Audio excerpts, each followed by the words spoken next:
ఎందుకు శ్రమలు ఎందుకు వస్తూ ఉన్నాయనంటే యెషయా గ్రంథం 31:1 చదవండి. అక్కడ ఇశ్రాయేలు పరిశుద్ధ దేవుని లక్ష్య పెట్టకయు యెహోవా యొద్ద విచారింపకయు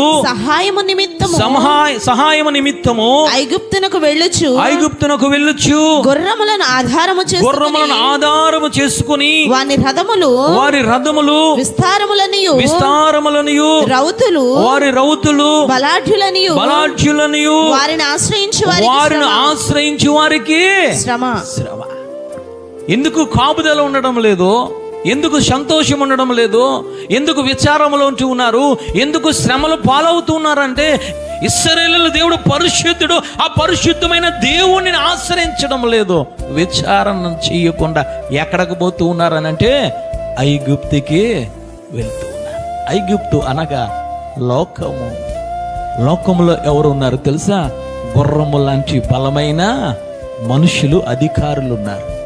వారిని ఏమి చేస్తున్నామో తెలుసా? వెళ్ళి వాళ్ళ కాళ్ళ మీద పడుతున్నా, వెళ్ళి వారి చేతులు పట్టుకొని బ్రతిమాలుతున్నా, వెళ్ళి వారికి ప్రార్థన చేస్తూ ఉన్నావు.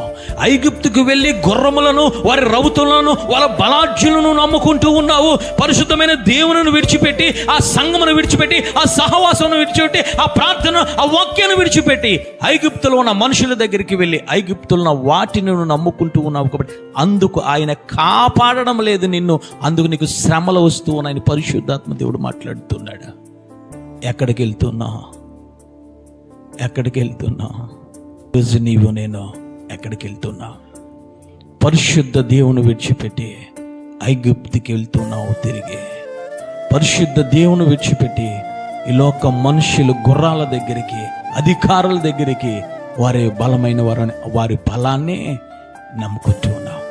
అందుకే దావీదు గారు అంటున్నారు, యెహోవా నన్ను కాపాడువాడు, నీవే కొనకొడు నిద్రపోడు, కాబట్టి నేను ఆశ్రయించు వారందరినీ కూడా నీవు కాపాడే దేవుడా. ఈరోజు దేవుని దగ్గరికి వెళ్తున్నావా? మనుషుల దగ్గరికి, దెయ్యాల దగ్గరికి, ఐగుప్తుల దగ్గరికి, ఐగుప్తు లోకంలోనికి వెళ్ళి వారి బలమని నువ్వు నమ్ముకుంటూ ఉన్నావు. ఆ ఆలోచన కలిగి ఉంటే ఈయనంటూ ఉన్నారు, వారిని ఆశ్రయించి వారికి శ్రమ. వారికి కాపుదల లేదు, దేవుని యొక్క కంచె లేదు, దేవుని యొక్క రక్తము వారి చుట్టూ లేదు, దేవుని యొక్క దేవదూతలు వారి చుట్టూ లేరు. అందుకే శ్రమలు వస్తూ ఉన్నాయి.